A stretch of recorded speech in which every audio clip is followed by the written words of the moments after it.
Mm, ya, chicos, voy a comenzar con lo que es el seminario de investigación. Buenas tardes con todos. El tema que voy a presentar es un reporte de un caso con el tema de trasplante de membrana amniótica para el tratamiento de queratitis ulcerativa recurrente por lo que es el virus herpes simple. Ya, primero comenzar, ¿no? Por lo que es la queratitis por herpes simple. Este no es un virus frecuentemente que causa mayormente lo que es la ceguera, en el cual el virus permanece latente en lo que es el huésped humano. Cuando ya tenga el virus, va a tener lo que es la primera infección primaria. Este puede ser reactivado por muchos mecanismos, ¿no?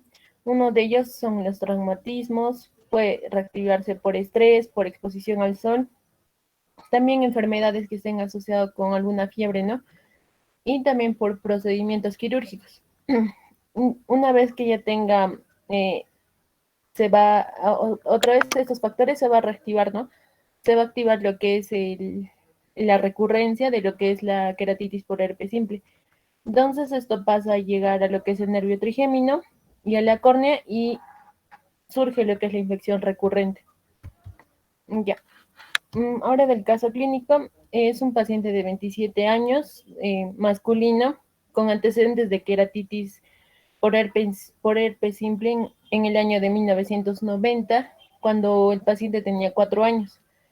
Refiere, ¿no?, que viene con un dolor en el ojo izquierdo, con fotofobia y una disminución de la visión eh, en el año 2013. Mm,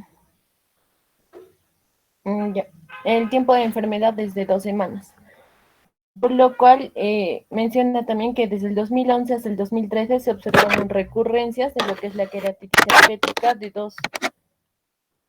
dos a 3 veces por año. ¿A Leonardo le expongo o espero al doctor? Ya. Mm,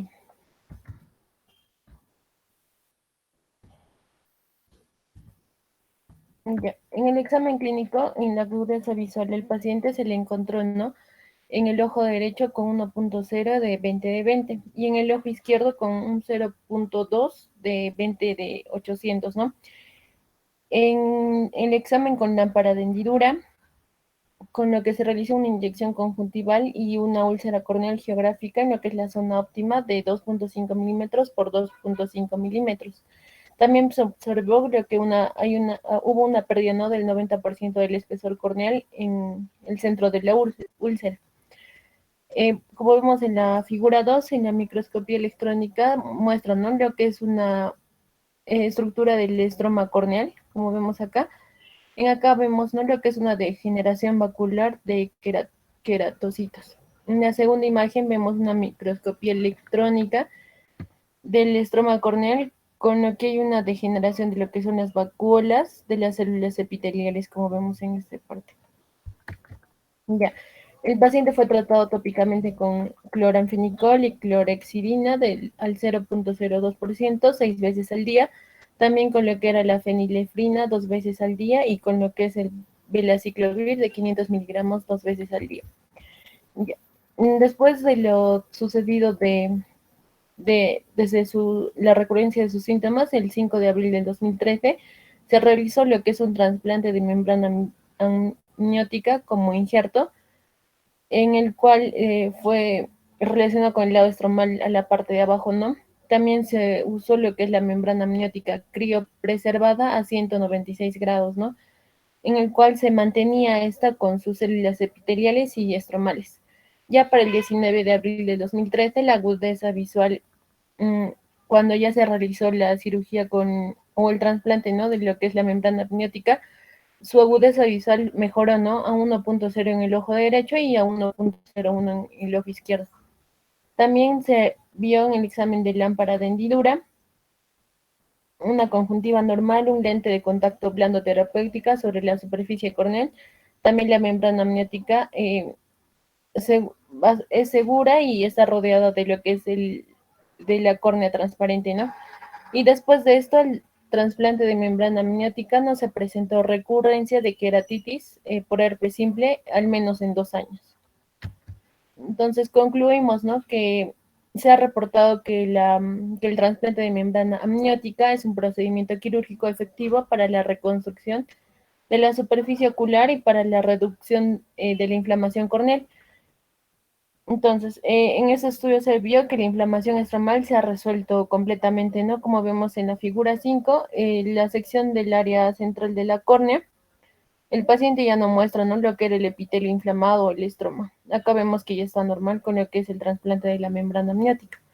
Entonces, también decimos que el trasplante de la membrana amniótica también es útil para lo que es el tratamiento de las úlceras corneales profundas, como en este caso, también en lo que es el metoceles y también para perforaciones corneales pequeñas. Y también se concluye que en ese tiempo de 2 años no se observaron ninguna recurrencia, pero esto solo sirve durante un plazo de 2 años para que no vuelva a recurrir lo que es la queratitis por herpes simple. Eso sería todo, gracias.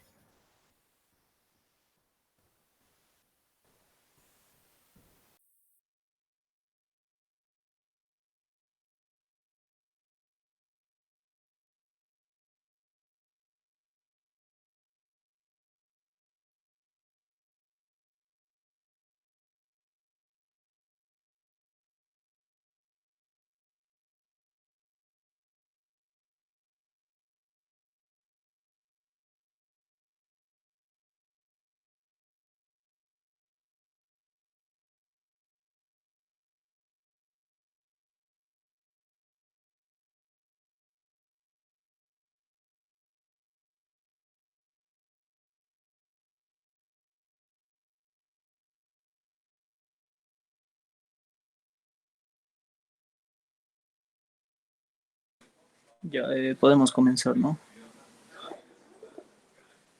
Bueno, el tema que vamos a mostrarles hoy es queratitis y conjuntivitis. Siguiente, por favor.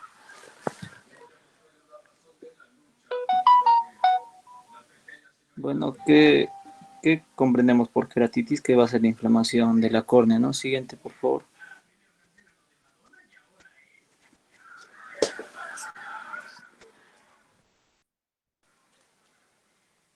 Vamos a ver que la córnea va a ser el tejido anterior transparente y avascular del ojo, ¿no? Esta va a tener forma de un cristal de reloj y principalmente va a estar conformado por... Sus diámetros son de 12 milímetros en sentido horizontal y de 11 milímetros en el meridiano vertical, ¿no? Vamos a ver que va a ser el tejido más densamente inervado del cuerpo, con un plexo subepitelial y estromal más profundo, ¿no? Van a estar inervados ambos por la primera división del nervio trigémino. Vamos a ver que va a estar compuesto principalmente por 78% de agua, 15% de colágeno, 5% de proteínas y 1% de lo que son aminoglicanos y 1% de sales, ¿no?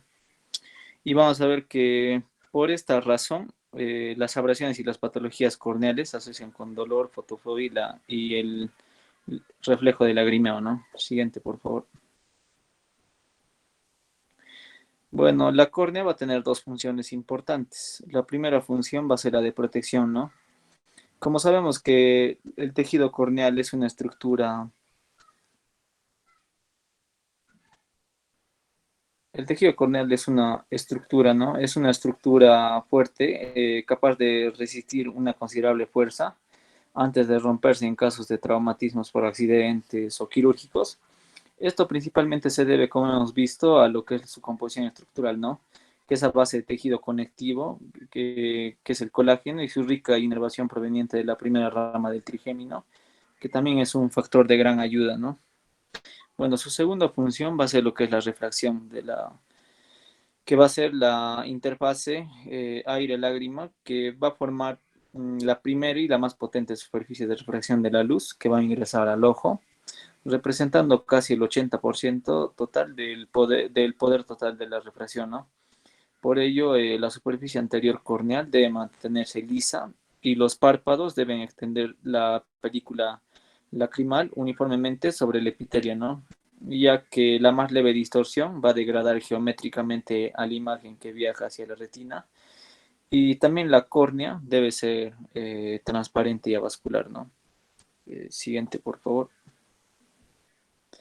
Bueno, la anatomía microscópica de la córnea va a constar de 5 capas, ¿no? Yendo de afuera hacia adentro, la primera capa va a ser el epitelio. Esta capa principalmente se va a caracterizarse porque es la capa más externa. Y esta se va, siguiente, por favor. El siguiente. Bueno, esta capa, como pueden ver en la imagen, se va a componerse por 5 células, no, por 5 capas de células no queratinizadas, ¿no? La más superficial que va a presentar microvellosidades y las células epiteliales se interdigitan y se adhieren firmemente una a la otra mediante lo que son los desmosomas, ¿no? Esta firme adherencia va a restringir el pasaje del líquido a través de esta capa, ¿no? Y va a tener una gran capacidad regenerativa y en caso de lesiones se va a presentar además lo que es el desplazamiento celular, ¿no? La segunda capa, como pueden observar en la imagen derecha, es lo que es la membrana de Bowman. Esta es una zona celular subepitelial y el margen anterior va a limitar con la membrana basal del epitelio, ¿no? Y el margen posterior, que va a ser la parte de atrás, esta va a estar formada por fibras colágenas que se mezclan con el estroma de manera imperceptible, ¿no? A la microscopía electrónica se va a observar que va a consistir en material fibrilar de colágeno delgado y corto. ¿Y cuál va a ser su función de esta membrana de Bowman? Va a ofrecer cierta capacidad de resistencia a los traumatismos y va a ser una barrera contra la invasión de microorganismos y células tumorales, ¿no? Bueno, la siguiente capa, como pueden observar, es el estroma, ¿no? Esta va a constituir el 90% del espesor corneal y va a estar formado fundamentalmente por fibras colágenas, que van a ser células del estroma y de la sustancia fundamental, ¿no? Las fibras colágenas en esta capa van a formar mallas dispuestas de manera paralela, como pueden observar en la imagen, a la superficie corneal y van a estar entretejidas, ¿no? Se van a cruzar entre sí en el ángulo recto de forma muy regular y cada lámina va a recorrer todo el largo de la córnea y va a estar formada por una multitud de fibras colágenas. Su sustancia fundamental va a ser rica en polisacáridos. La célula estromal, que es el queratinocito, va a ser de forma aplanada y con un gran número de prolongaciones, ¿no? Mm, las fibras colágenas van a representar el 80% del peso seco de la córnea y la sustancia fundamental un 15%, ¿no? Y los elementos celulares un 5%. La siguiente capa, que va a ser la membrana de Semet, esta va a tener un grosor de 10 micras y es una membrana cuticular que cubre la porción posterior del estroma, ¿no? Y anterior al endotelio. Contrariamente a lo que es la membrana de Bowman, esta puede ser separada fácilmente de lo que es el estroma, ¿no? La membrana de Bowman no. Y se va a regenerarse rápidamente luego de un trauma.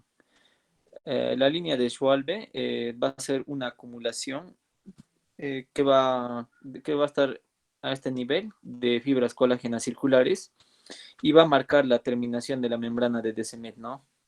A nivel del ángulo iridocorneal, ¿no? Y bueno, la última capa, que va a ser la capa endotelial o el endotelio, esta va a estar conformada de una capa única de células cuboidales que va a tapizar la membrana de Descemet y va a tener una gran actividad metabólica y son las responsables principalmente de que de mantener la transparencia evitando el edema corneal, ¿no? Van a ser de origen mesodermal y no tienen capacidad mitótica. ¿Qué quiere decir? Que no pueden aumentar su número o sea, su número va a disminuir gradual de su número con la edad, ¿no? A medida que esto sucede, las células vecinas se extienden y van a crecer, ¿no? En algunas bibliografías muestran lo que es la capa DUA, ¿no? Que es una capa que va a estar a nivel de lo que es la membrana de Descemet. Y bueno, esta membrana no forma casi parte de lo que son las bibliografías normales, ¿no? Pero va a ser una capa muy delgada, no queratinizada y va a tener un rápido crecimiento y con gran capacidad de regeneración, ¿no? Bueno, siguiente, por favor. Bueno, ¿qué tenemos que ver? Que los tipos de queratitis en función de la zona del ojo afectada, vamos a ver que van a presentar algunos signos de inflamación, ¿no? Los signos de inflamación superficial, ¿por qué se van a caracterizar? Porque van a afectar lo que es el epitelio corneal, que va a ser la capa más externa del ojo que actúa como barrera protectora, ¿no? En primer lugar tenemos lo que son las erosiones epiteliales puntiformes. En este grupo se van a incluir lo que son las conjuntivitis por clamidia, lo que es el ojo seco, lo que es la queratopatía por ultravioleta, los casos de conjuntivitis vírica y bacteriana y el uso prolongado de lentes de contacto, ¿no? Como pueden observar en la imagen derecha. El siguiente signo de inflamación va a ser una queratitis epitelial puntiforme. Va a estar dada principalmente en este grupo, va a estar incluido lo que es la infección por adenovirus, lo que es la clamidia, el molusco contagioso, el herpes simple precoz, el herpes zóster y las infecciones sistémicas víricas, ¿no? Por ejemplo, lo que es el sarampión, la varicela y la rubiola. Otras queratitis puntiforme, otros como la queratitis puntiforme de Tyson y la toxicidad por colirio, ¿no? Aquí podemos ver lo que en la imagen izquierda se puede observar cómo son las lesiones puntiformes, ¿no? Alrededor de lo que es la córnea. Siguiente, por favor. Bueno, el signos de inflamación superficial también están lo que son los infiltrados subepiteliales. Aquí está lo que es la queratoconjuntivitis por adenovirus grave o prolongada, lo que es la queratitis por herpes zóster, lo que es la conjuntivitis de inclusión del adulto, lo que es la queratitis marginal y lo que es la queratitis puntiforme superficial de Tyson, ¿no? A la imagen izquierda podemos observar lo que es una queratitis por herpes zóster, ¿no? Principalmente. Bueno, el siguiente signo de inflamación son lo que son los filamentos, que es el ojo seco, que es la más común, lo que es la queratitis neurotrófica y lo que es un ojo ocluido durante un largo tiempo y lo que es el blefaroespasmo esencial, ¿no? En la imagen derecha lo que es la queratitis neurotrófica, ¿no? Una imagen. Siguiente, por favor. Bueno, el edema epitelial, que también es un signo de inflamación superficial. Vamos a ver que este se va a producir por la descompensación endotelial, así como la elevación aguda y grave de la presión intraocular, ¿no? Como pueden observar en la imagen derecha, ese es el edema epitelial. El segundo es la neovascularización superficial, que va a ser una manifestación de la irritación crónica de la superficie ocular o hipoxia, como ocurre con el uso prolongado de lentes de contacto, ¿no? En la imagen izquierda pueden observar algunas líneas rojas, ¿no? Alrededor del ojo. Esa es la neovascularización superficial. Son como rayas rojas alrededor de lo que es la córnea, ¿no? Bueno, el siguiente es el panus, y que también es una lesión, ¿no? Superficial. Siguiente, por favor. Bueno, las profundas, estas se van a producir principalmente cuando las úlceras afectan otras capas más internas de la córnea, ¿no? Se van a caracterizar por ser menos frecuentes, pero también pueden ser más graves, ya que pueden llegar a dejar cicatrices que afecten a la visión, ¿no? En primer lugar tenemos lo que son los infiltrados, que es la queratitis supurativa, que está causada por la infección activa por bacterias, virus, hongos y protozoos, y lo que es la queratitis estéril no infecciosa, que es el resultado de la respuesta de hipersensibilidad inmunitaria al antígeno, como en la queratitis marginal y por lentes de contacto, ¿no? La primera es una queratitis supurativa, ¿no? La imagen de la izquierda. El segundo tipo de signo de inflamación profunda es la úlcera, ¿no? Como ya les mencioné, alrededor de lo que es la córnea. El segundo es la vascularización, que también van a formar lo que son las famosas líneas alrededor de la córnea. Y el siguiente, lo que es el depósito lipídico, depósito de grasa en la córnea, ¿no? Siguiente, por favor. El otro signo de inflamación profundo son los pliegues en la membrana de Descemet, ¿no? Vamos a ver que se va a formarse esa famosa línea, ¿no? Que es una inflamación y un traumatismo e hipotonía ocular. Eso significa que hay una inflamación alrededor de lo que es la membrana. O sea, la inflamación se localiza a nivel de lo que es la membrana de Descemet, ¿no? Siguiente, por favor, que es el descemetocele, que es una hernia similar a una burbuja en la membrana de Descemet, ¿no? Como pueden observar en la imagen izquierda. La segunda imagen izquierda es el descemetocele. Y bueno, el siguiente es lo que es la ruptura de la membrana, ¿no? Pueden deberse a la dilatación corneal o a una deformación, ¿no? Que puede ser un queratocono o un traumatismo al nacer, ¿no? Como pueden observar en la imagen derecha, se puede observar una lesión que parece una burbuja, ¿no? Se debe a la dilatación de la córnea, ¿no? Una deformación. Siguiente, por favor. Bueno, en la clínica, bueno, lo que destaca en la clínica de lo que son la inflamación de la córnea, uno va a destacar lo que son los ojos enroquecidos, luego va a haber dolor a nivel de los ojos, el picor, ardor o escozor en los ojos, el exceso de las lágrimas y otras secreciones oculares. El dolor y la irritación van a producir lo que es la dificultad para abrir los párpados, ¿no? Va a haber fotofobia en los pacientes, que es la sensibilidad a la luz. Vamos a ver una visión borrosa o nublada, es decir, está disminuida, ¿no? Un enrojecimiento del polo anterior del ojo, como lo pueden observar en la imagen. Va a haber la sensación de lo que es una presencia de objeto extraño en el ojo. Y en los casos más graves van a ver lo que es la hinchazón de los párpados y dificultades para abrir los ojos, ¿no? Y las úlceras corneales también pueden provocar una importante pérdida de lo que es la agudeza visual. Siguiente, por favor.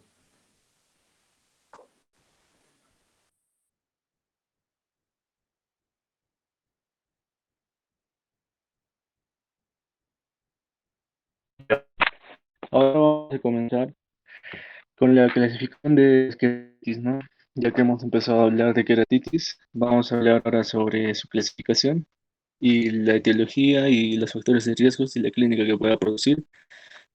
Cada tipo de queratitis es de diferente etiología, ¿no? Bueno, se van a clasificar primero que nada en una queratitis infecciosas y no infecciosas.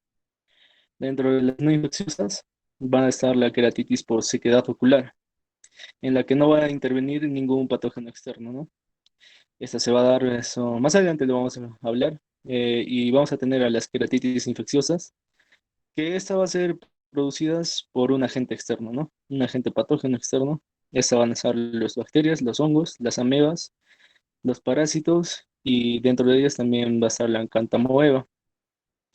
Ahora vamos a hablar sobre las queratitis también víricas, ya que los virus también pueden producir queratitis, aparte también de las bacterias y de los hongos, y también su presentación clínica es diferente, ¿no? Se va a presentar de diferente forma y va a producir queratitis. Y vamos a tener otros tipos de queratitis. Dentro de ellas vamos a encontrar queratitis disformes, queratitis epiteliales, queratitis dendríticas o geográficas, queratitis por el HBC. Este es una queratitis estromal necrosante, una queratitis neutrófica. Más adelante les vamos a ir desarrollando, ¿no? Siguiente, por favor. Bueno, empezamos con las queratitis no infecciosas. Esta va a ser la queratitis por sequedad ocular. Vamos a tener en cuenta que la queratitis por sequedad ocular es una resecación crónica, ¿no? Como su nombre lo indica. De una presentación crónica, como lo menciono acá, dentro de la conjuntiva y la córnea en ambos ojos debido a una película lacrimal insuficiente, ¿no? Los síntomas en esta queratitis por sequedad ocular es el prurito, la quemazón, la irritación, la fotofobia. El diagnóstico viene a ser clínico y puede ser útil con la prueba de Schimmer. El tratamiento va a estar dado con lágrimas artificiales, ¿no? Y a veces también se va a dar el bloqueo de orificios lacrimonasales. Entonces vamos a ver que esta queratitis por sequedad ocular, como al principio mencionó mi compañero, es que va a ser una etiología más frecuente dentro de las queratitis, ¿no? Muchos pacientes van a presentar esta queratitis, pero tener en cuenta que la queratitis por sequedad ocular va a tener dos, ¿no? Dos etiologías. Una va a ser queratitis conjuntiva por seca, acuosa deficiente, y una queratoconjuntivitis seca evaporativa. La segunda es más frecuente y esta se va a dar gracias por una evaporación acelerada de las lágrimas, ¿no? Debido a una escasa calidad de estas. La primera, que es una queratoconjuntivitis seca por acuosa deficiente, es producida por una insuficiencia en las lágrimas. Entonces en una no va a producir, en la primera no va a producir lágrimas y en la segunda va a ser insuficiente, ¿no? Va a ser tan insuficiente que se va a acelerar la evaporación de estas lágrimas, ¿no? Siguiente, por favor. Vamos a ver también como ya mencioné, la queratoconjuntivitis seca acuosa y deficiente suele ser un trastorno idiopático aislado en las mujeres menopáusicas. Y en la queratoconjuntivitis seca evaporativa se debe a la pérdida de la película lacrimal por evaporación anormal rápida causada por la deficiencia de la capa lipídica, ¿no? Situada en la capa acuosa de la lágrima. Vamos a tener que en cuenta que estas van a tener una etiología primaria y una etiología secundaria, ¿no? Entonces, la primaria va a estar relacionado con el síndrome de Sjögren, la artritis reumatoide, el lupus eritematoso sistémico. Y como consecuencia secundaria para una queratitis por sequedad ocular, va a estar el pénfigo cicatrizal, el síndrome de Steven-Johnson y el tracoma. Dentro de los síntomas de estos, vamos a ver que puede deberse a lípidos cualitativamente anormales, va a haber una disfunción de las glándulas del meibomio y una degradación de la capa lipídica, es decir, de blefaritis seborreica. A menudo los pacientes tienen acné o rosácea, ¿no? Acné y rosácea. Vamos a ver que de forma secundaria también va a estar relacionada con el agoftalmos nocturno, la parálisis de Bell, la parálisis del nervio facial y el parpadeo insuficiente. Y también se va a producir en enfermedades como el Parkinson, ¿no? Esto ya es una causa ya en el sistema nervioso. Vamos a ver que a consecuencia de que hay una parálisis o una patología, una afección a estos niveles de los nervios, que irradian a nivel de la glándula lacrimal. Es por eso que la consecuencia de que no se va a producir las glándulas lacrimales insuficientes, ¿no? Siguiente, por favor.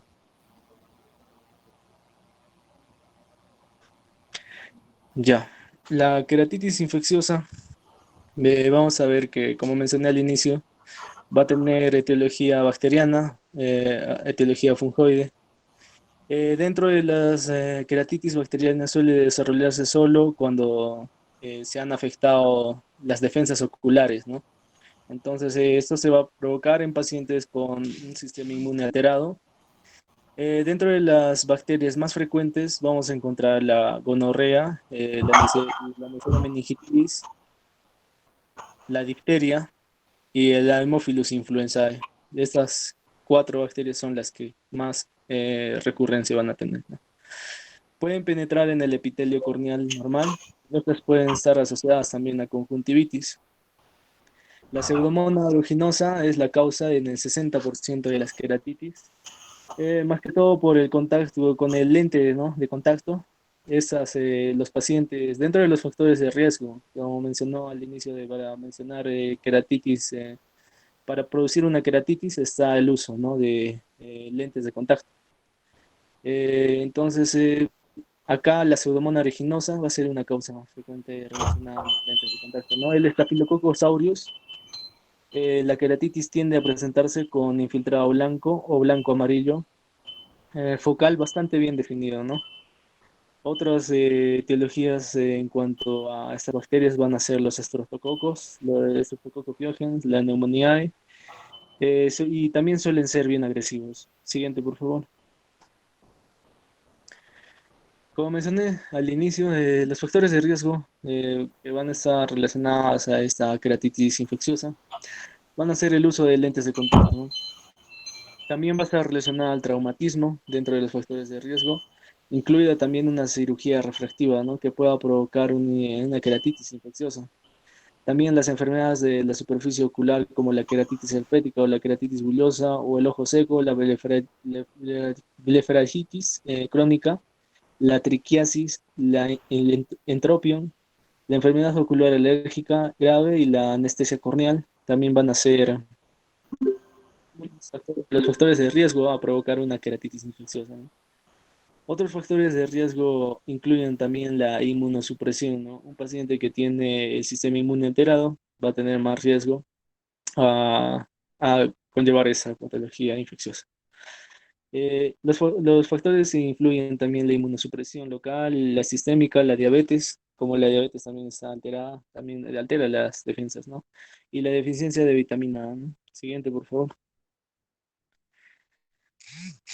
Los signos clínicos más destacantes en esta queratitis, en la mayoría de queratitis, va a ser el dolor, la fotofobia, la visión borrosa y la secreción mucopurulenta, ¿no? Esta va a caracterizar en una queratitis infecciosa, ¿no? Siguiente, por favor. Ya vamos a tener que las pruebas de laboratorio para detectar y descartar o confirmar el diagnóstico de una queratitis infecciosa van a ser el raspado corneal, el frotis conjuntival.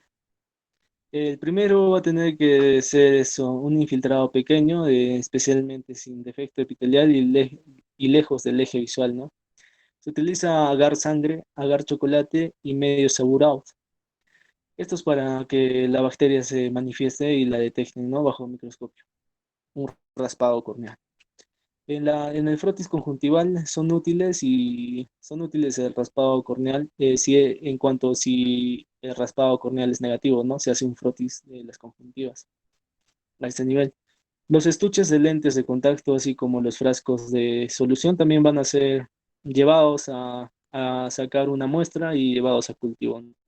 Para detectar qué tipo de bacteria está afectando al ojo. La tinción de Gram va a ser de gran ayuda para detectar estas bacterias, ¿no? Siguiente, por favor. Ya. La queratitis fúngica, como etiología viene a ser los hongos, ¿no? Dentro de las más frecuentes están las levaduras y los hongos filamentosos. Las levaduras dentro de estas el género Candida, microorganismos unicelulares ovoides, ¿no? Que producen por gemación y estas causan en la mayoría de los casos la queratitis fúngica en climas templados. Eh, Esa es un poco infrecuente, esa se va a descartar más que todo por epidemiológicamente, ¿no?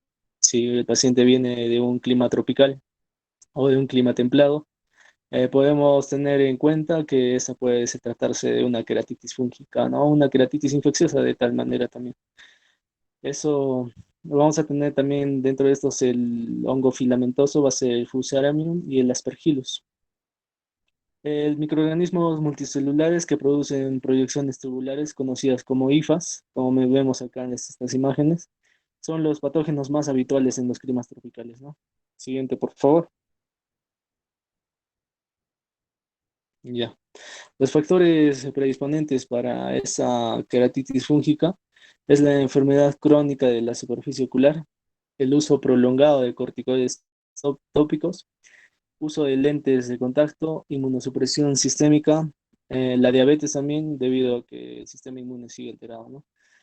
Junto con la inmunosupresión. Entonces, acá tenemos las queratitis filamentosas, puede ser asociada a traumas menores con plantas o herramientas de agricultura o jardinería. Entonces, hay que tener en cuenta estos puntos, ¿no? ¿Cuáles son los factores de riesgo más predisponentes a obtener una queratitis fúngica, ¿no? Siguiente, por favor. Los signos clínicos de una queratitis por cándida y filamentosa, se va a detectar más que todo el diagnóstico, con frecuencia se retrasa debido a que se trata de un hongo. Se presenta con dolor progresivo, arenilla, fotofobia, visión borrosa. Esto se va a dar casi en la mayoría de las queratitis, ¿no? Una secreción acuosa o mucopurulenta, características que incluyen una uveitis anterior, un epiplon, una placa endotelial, aumento de la presión intraocular, una escleritis, una endoftalmitis estéril o infecciosa. El siguiente, por favor. La queratitis por cándida va a ser un infiltrado densamente supurativo blanco, amarillo, morfológicamente va a ser un botón, como un botón de camisa, ¿no? En cuanto a las queratitis filamentosas, va a ser un infiltrado gris o blanco, amarillo con bordes algodonosos, mal definidos, y vamos a tener una extensión en forma plumosa o infiltrado anular. Rápida progresión con necrosis y adelgazamiento, ¿no? Esto se va a demostrar así y vamos a detectar si es una queratitis de por cándida o una queratitis filamentosa. Siguiente, por favor. Para las pruebas de laboratorio van a ser similares a las pruebas bacterianas, ¿no? Vamos a utilizar tinción y cultivo. Pero en este caso se va a utilizar una tinción Gram-Igenza que tiene una sensibilidad alrededor del 50%, ¿no? Y pueden utilizarse también otras tinciones como el ácido periódico para detectar estas bacterias, también metamina de plata. En cuanto a los cultivos, vamos a hacer un raspados corneales. Deben cultivarse en otro tipo de agar, ¿no? En el otro era agar chocolate o sangre, este va a ser agar dextrosa de saburados. Entonces, aunque la mayoría de los hongos también crecerán en agar sangre o o en medios enriquecidos, ¿no? Se procede también que deben enviarse los lentes de contacto, ya que estas también pueden contener, ¿no?, el tipo de hongo, no solo en el raspado corneal. Entonces también se manda a cultivo los lentes de contacto y los estuches, ¿no? En cuanto a la biopsia, vamos a ver que la córnea está indicada en ausencia de mejoría clínica, ¿no? Se va a indicar biopsia. Si no hay mejoría clínica a los 3 o 4 días, pues se va a mandar a biopsia si no se produce un crecimiento de los raspados al cabo de una semana. Siguiente, por favor.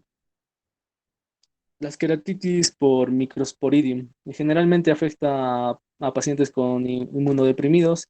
La manifestación ocular más corriente es la queratoconjuntivitis. El diagnóstico son signos de queratitis epitelial puntiforme, difusa crónica y bilateral, queratitis estromal profunda unilateral, lentamente progresiva y en raras ocasiones. La biopsia y la histología muestran esporas y parásitos intracelulares característicos, ¿no? Siguiente, por favor. Ahora vamos a hablar sobre las queratitis por virus, ¿no? Dentro de estas van a estar las queratitis por herpes virus simple. La causa infecciosa más frecuente es el virus de herpes tipo 1, ¿no? Entonces, más frecuente con ceguera corneal en los países desarrollados, ¿no? 10 millones de personas en todo el mundo tienen una enfermedad ocular herpética. Entonces, vemos que este virus de tipo 1 causa principalmente una afección por encima de la cintura. En esta va a destacar la cara, los labios y los ojos. El herpes tipo 2 produce una infección venérea a nivel de los genitales, herpes genital. Excepcionalmente, el herpes tipo 2 puede transmitirse hacia el ojo a través de secreciones infectadas por vía venérea, ¿no? O al nacer también, por el canal del parto, se puede adquirir este virus y se da una conjuntivitis neonatal, ¿no? Siguiente, por favor. Ya. La queratitis por virus de herpes simple es una infección primaria sin exposición vírica anterior, ¿no? Entonces vamos a tener una infección primaria y una infección recurrente. La primaria va a ser una sin exposición vírica anterior, ¿no? La mayoría son subclínicas o solo causan febrículas, malestar o síntomas de vías respiratorias altas, ¿no? En cuanto a las infecciones recurrentes, son enfermedades recurrentes, ¿no? Se da por reactivación en la presencia de una inmunidad celular o humoral. Aparece en los siguientes casos, ¿no? Después de una infección primaria, se puede reactivar el virus, ¿no? La reactivación clínica dada por estrés, fiebre o cambios hormonales, radiación ultravioleta o traumatismo también se puede dar. Una reinfección recurrente. La frecuencia de recurrencia ocular en cuanto al mayor número de episodios previos, mayor riesgo de recurrencia. Los factores de riesgo a enfermedades graves incluyen también la atopia ocular, la infancia, inmunodeficiencias, la depresión, la desnutrición, el sarampión y el paludismo también. Se puede dar en estos casos una infección recurrente. En la queratitis epitelial, siguiente, se muestran las imágenes. Ya, gracias. Ya, la queratitis epitelial está dentro de otras clasificaciones de la queratitis, ¿no? Mencioné al inicio que hay no infecciosas, no infecciosas y víricas. También están las queratitis epiteliales, ¿no? Dendríticas o geográficas también se conocen. En cuanto a los signos clínicos, vamos a ver, ¿no? Como su nombre destaca, dendríticas o geográficas, así se manifiestan al nivel de la conjuntiva. Los signos clínicos se asocian a la replicación vírica activa, En presencia se produce a cualquier edad, con malestar leve y un enrojecimiento, fotofobia, lagrimeo y visión borrosa, ¿no? Como toda queratitis, ¿no? Los signos y síntomas. Entonces vamos a ver que de esta forma es que en estas imágenes vemos cómo se da, ¿no? Una replicación vírica activa puede producir ese tipo de queratitis, ¿no? Una queratitis dendrítica o geográfica. Siguiente, por favor. Si puedes volver, estas imágenes son muy importantes, puesto que reflejan una de las principales etiologías de las queratitis virales, ¿no? La queratitis por el virus de herpes simple. En todo caso, les había hecho un comentario días atrás acerca de las formas en las que podemos nosotros evaluar la córnea, ¿no? Un paciente viene con estas alteraciones de dolor, ojo rojo, inyección periquerática y hasta una disminución de agudeza visual. Entonces, hay muchas causas en las que podríamos pensar, pero hay que ir descartando una a una. Seguramente no vamos a contar con el elemento importante para la tinción, ni con el rojo de Bengala, la rosa de Bengala, ni tampoco con la fluoresceína. Es muy probable que no. Bueno, si alguien tiene esa opción de tener una cinta reactiva de estos elementos, pues en buena hora. Se aplica con un poco de anestésico y obviamente se ve estas lesiones como captan inmediatamente los colorantes, ¿no? En todo caso, vean ustedes las características, ¿no? Son úlceras dendríticas justamente por la forma que adoptan. Y son características de una úlcera producida por el virus del herpes simple, ¿no? La queratitis herpética. Las características de que son recurrentes, ¿no? Son recurrentes. Puede uno tranquilamente manejarla con los medicamentos indicados, ganciclovir o valganciclovir, si es lo que tengan a mano. Se recomienda hacer la terapia con 800 miligramos, el ungüento adicional y un antibiótico adicional para poder evitar complicaciones o reacciones por la inmunidad deprimida en ese momento, ¿no? Puede haber una sobreinfección. Hay que considerar todos estos elementos. Muy importante tus videos, ¿no? Tus imágenes en este momento. Adelante, continúa, por favor. Ya, gracias, doctor. Siguiente, por favor. Ahora vamos a hablar sobre las queratitis disformes. Esta etiología sobre las queratitis disformes, su etiología exacta de la queratitis disforme es la endotelitis, ¿no? Es controvertida también su etiología. Puede ser una infección activa, igual que la anterior, a nivel de los queratocitos o del endotelio por el virus del herpes simple, ¿no? O una reacción de la hipersensibilidad a un antígeno vírico en la córnea. Se puede producir esa queratitis disforme, ¿no? En cuanto a la clínica, en la queratitis disforme se presenta visión borrosa progresiva y no dolorosa, que se asocia alrededor de los halos, de las luces, el malestar también se va a presentar, el enrojecimiento. Son habituales, pero tienden a ser leves. Puede aumentar la presión intraocular también. Puede haber sensibilidad corneal reducida. Todas estas manifestaciones son diferentes a las anteriores, ¿no? Que veíamos visión borrosa, enrojecimiento, lagrimeo y fotofobia. Acá va a ser de forma progresiva. Entonces hay que tener muy en cuenta también cómo esta se manifiesta, ¿no? En la queratitis disforme. Siguiente, por favor.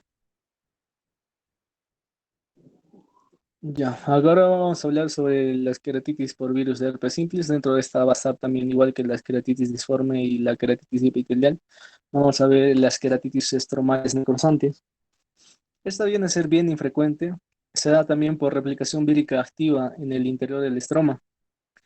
Los signos a una queratitis estromal necrosante va a ser una necrosis y fusión de los estromas, frecuentemente con opacificación intersticial profunda. Vamos a ver una uveitis anterior asociada con precipitados corneales bajo la zona de infiltración activa del estroma. Es habitual también la progresión a cicatrización y vascularización de depósito lipídico. Es por eso que vemos acá en estas imágenes cómo se dan, ¿no?, los depósitos lipídicos y la vascularización de estas, ¿no?, que se da progresivamente, y también una cicatrización. Para el tratamiento de estas, vamos a ver suplementos antivíricos orales. Inicialmente en un extremo superior está el intervalo a dosis. Puede ser beneficioso. Es fundamental también restablecer la integridad del epitelio, ¿no? Pero estas vienen a ser bien agresivas, ¿no? Se da una necrosis y una fusión de los estromas también. Siguiente, por favor. Acá vamos a hablar sobre las queratitis por úlcera, causada por también por el virus del herpes simple, ¿no? Una queratitis ulcerosa neurotrófica se da por un fallo de repitilización, una anestesia, una anestesia corneal, por toxicidad farmacológica. Entonces también vamos a ver que hay un fallo de reepitelización. Vamos a ver también signos, que es el defecto epitelial que no cura. Hay a veces, después del tratamiento tópico prolongado, el estroma bajo y el defecto es gris y opaco y puede adelgazarse, ¿no? A veces se produce también una infección secundaria, bacteriana o fúngica también, esta queratitis ulcerosa neutrófica, ¿no? Pero como causa secundaria ya esta. Siguiente, por favor. Ya. Otras queratitis también producidas por el virus de herpes simple a tener a consideración, están las complicaciones, ¿no? Este es, ya, ya. Estamos hablando acá de la profilaxis, ¿no? La profilaxis que se debe tener en cuenta.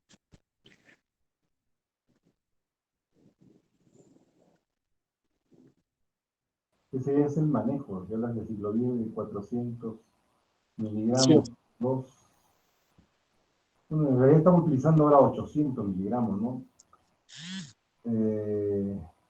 Kansky, esta es la séptima edición, la novena, está en inglés todavía, aunque dice que en España la están traduciendo.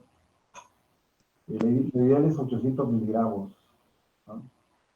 Y hay algunos, no siempre vienen comprimidos de 800 miligramos, entonces hay que utilizar dos de 400, ¿no? Y aquí, esto es un poco controversial, sería bueno que revisemos con otra literatura, porque acá dice 400 miligramos 2 veces al día, pero este decía profilaxis, me dice, para complicaciones, eso ya después del tratamiento, ¿cierto? Debe entenderlo de esa forma. 400 cada 12 horas, a largo plazo. En realidad esto es un poquito... en nuestro medio, por ejemplo, hemos visto queratitis en muchas ocasiones producidas por el virus del herpes simple. Se han hecho las terapias indicadas con aciclovir con 800 miligramos cada 5 horas. Un poco complicado, pero es el horario en el que se debe indicar por el tiempo de replicación del virus, ¿no? El virus se replica cada 5 horas. Entonces, algunos inclusive un poco más estrictos dan hasta cada 4 horas. Se imaginan comprimidos 800 miligramos, si vienen en una sola tableta en buena hora, pero en nuestro medio normalmente, por ejemplo, el CIS trae comprimidos de 200 y de 400 miligramos. Y cada 5 horas tomar 2 de 400 o 4 de 200, cada 5 horas hace más o menos 5 por 4, 20 tabletas por día, ¿no?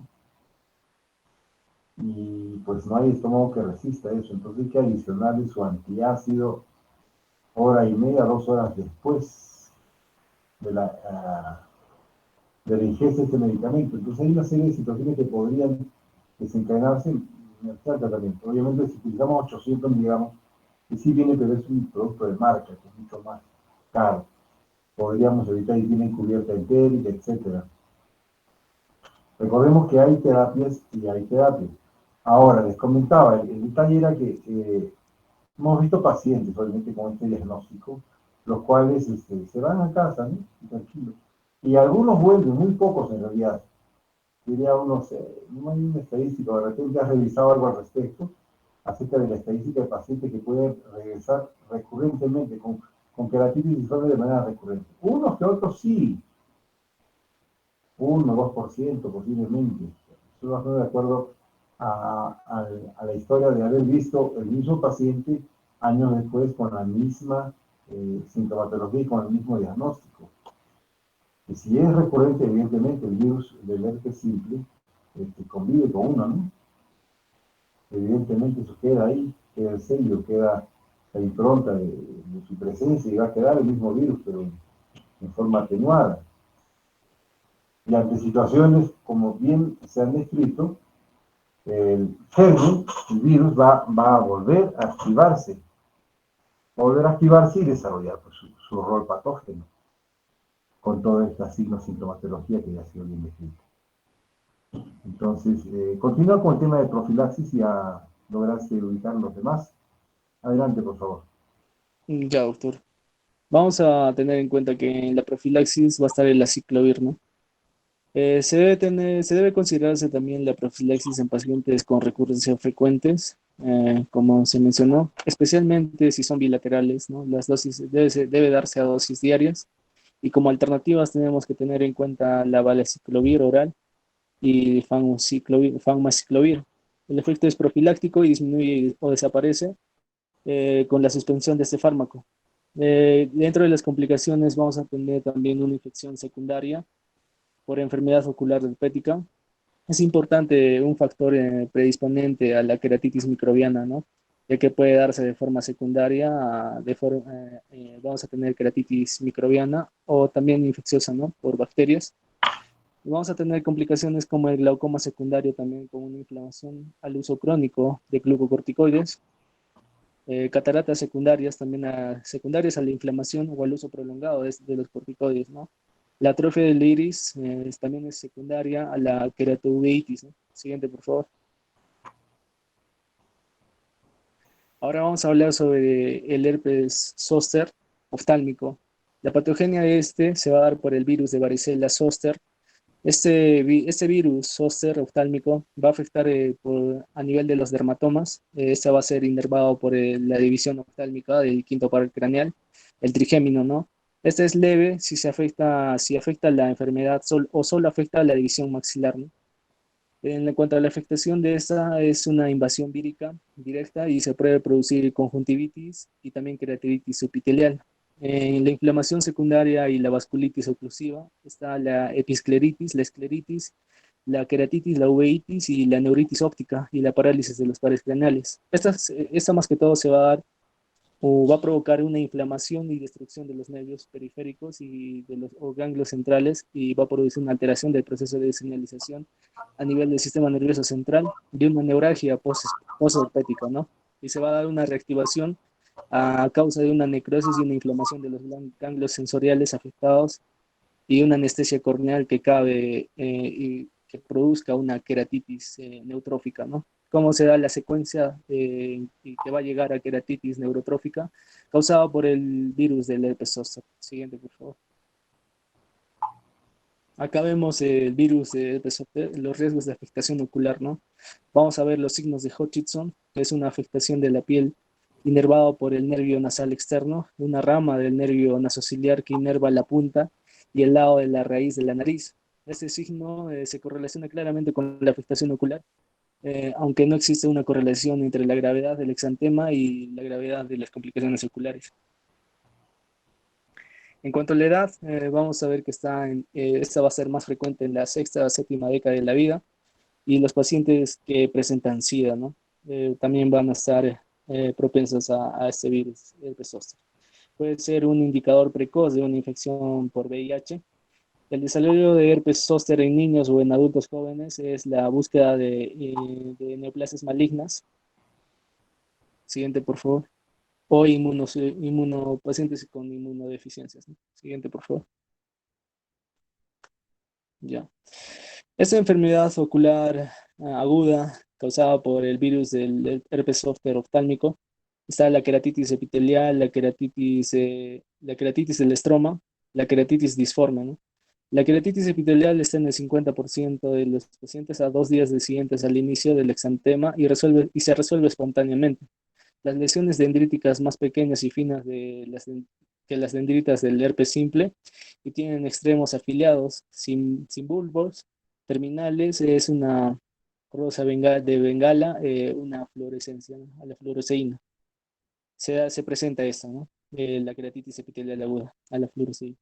La queratitis del estroma intersticial se desarrolla a las 3 semanas después del inicio del exantema en el 5% de los casos y responde a los glucocorticoides tópicos, pero con frecuencia se cronifica y se requiere una reducción lenta de la dosis, ¿no?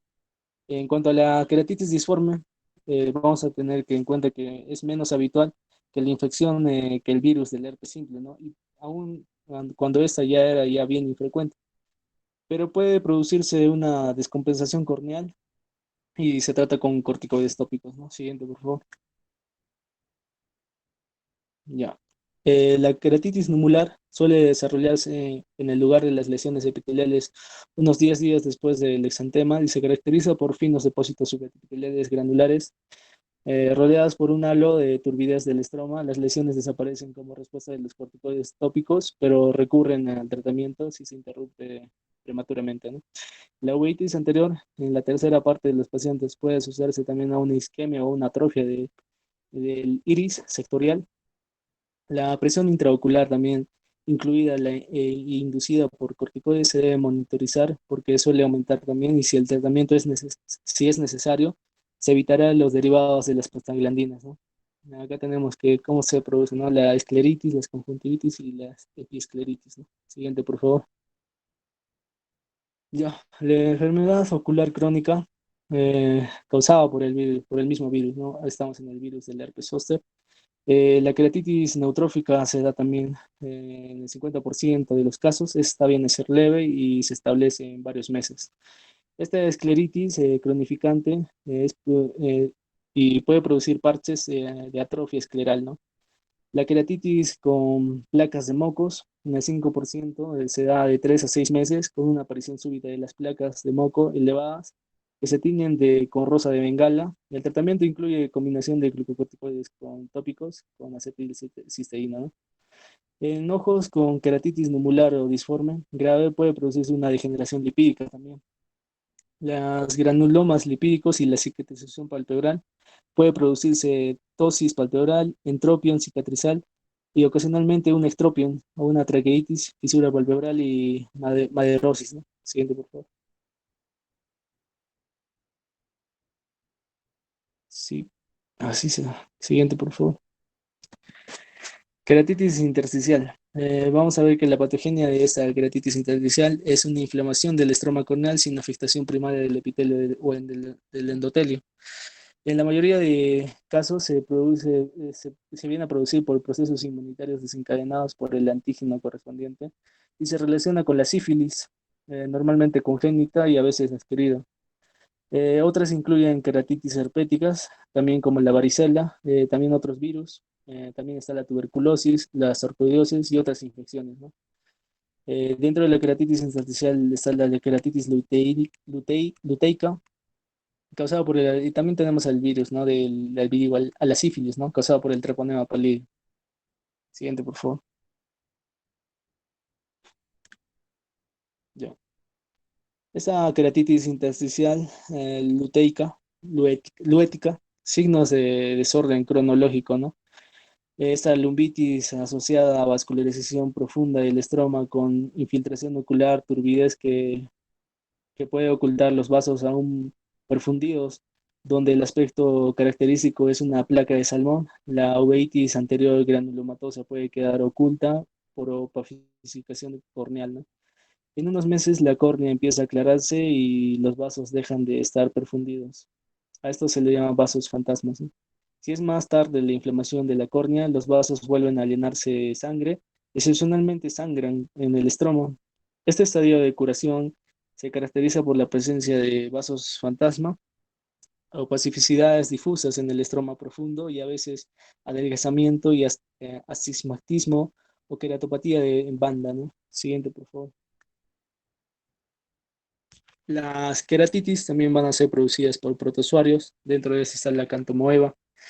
De su patogenia están los protozoos ubicados protozoos son patógenos de vida libre que vamos a encontrarlas en el suelo, en aguas dulces y saladas. La forma quística es muy resistente y se convierten en trofosoritos y producen diversas enzimas que conducen a la penetración y destrucción del tejido. Se da también en países desarrollados gracias al uso de lentes de contacto, ¿no? Hay que tener mucho en cuenta esto. Hay que tener una limpieza adecuada a eso, ¿no? Ya que podemos adquirir estos protozoarios si limpiamos los lentes con agua de caño. El diagnóstico se va a presentar esa queratitis protozoaria, se va a producir con una visión borrosa, dolor intenso y desproporcionado respecto a los signos clínicos, ¿no? Siguiente, por favor. Ya. Los signos de esta queratitis protozoaria, inicialmente la superficie epitelial es irregular, grisácea. Vamos a tener una limbitis, infiltrados perineurales, aumento gradual o coalescencia de los infiltrados en forma de absceso y anillo, para formar un absceso en anillo, ¿no? Puede desarrollarse también escleritis, generalmente es más reactiva que una extensión de la infección, ¿no? Vamos a ver también opacificación estromal lentamente progresiva. En ocasiones se encuentra la lisis corneal en cualquier estadio cuando existe enfermedad estromal, ¿no? La lisis suele desarrollarse en la periferia y en una zona de infiltrado, ¿no? Siguiente, por favor. Para las pruebas, las queratitis protozoarias. Ahí está la parte donde mencioné la opacificación estromal, lentamente progresiva y la vascularización, ¿no? De estas. Y puede desarrollarse también una escleritis. Generalmente es más reactiva que una extensión en cuanto en cuanto a una infección, ¿no? Siguiente, por favor. Las pruebas para detectar una queratitis protozoaria están las tinciones y los raspados corneales, los cultivos. Y vamos a encontrar otras pruebas que incluyen los inmunohistoquímicos, la microscopía confocal en vivo y la biopsia corneal, ¿no? Siguiente, por favor.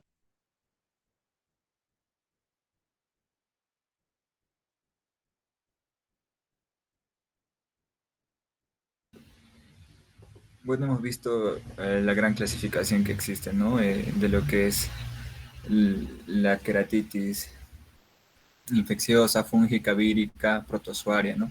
Entonces vamos a hablar de las bases de tratamiento que se lleva. Entonces el control de la infección y la inflamación, ¿no? Se va a hacer el uso de antimicrobianos que deben administrarse tan pronto como se haya realizado, ¿no? Las pruebas preliminares, la elección del fármaco, el examen físico del ojo si este afecta o no a ambos ojos y generalmente ver si el tratamiento va a cumplir un amplio espectro, ¿no? También el uso de corticoides tópicos. Se ha visto bastante que el uso de corticoides tópicos se usa en infecciones de queratitis vírica, ¿no? Y también hay que tener control sobre esto, pues porque puede causar complicaciones, ¿no? Como son el glaucoma o catarata por el uso prolongado de esto. Después vamos a tener los inmunosupresores sistémicos, que son útiles, ¿no? En determinadas enfermedades autoinmunitarias locales y sistémicas. Entonces, ¿qué se busca en lo que es el tratamiento de la queratitis? ¿No? Favorecer la cicatrización epitelial. Entonces, ¿qué es lo que se ve? Se va a ver la reducción primero de la exposición, ¿no?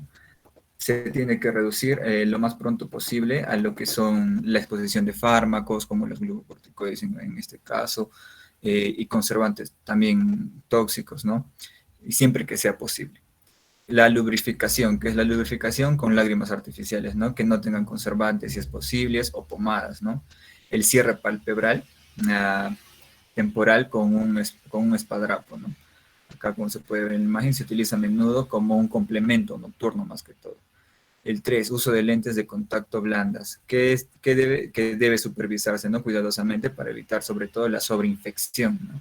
Y debe utilizarse lo menos posible. ¿Y qué ayuda esto?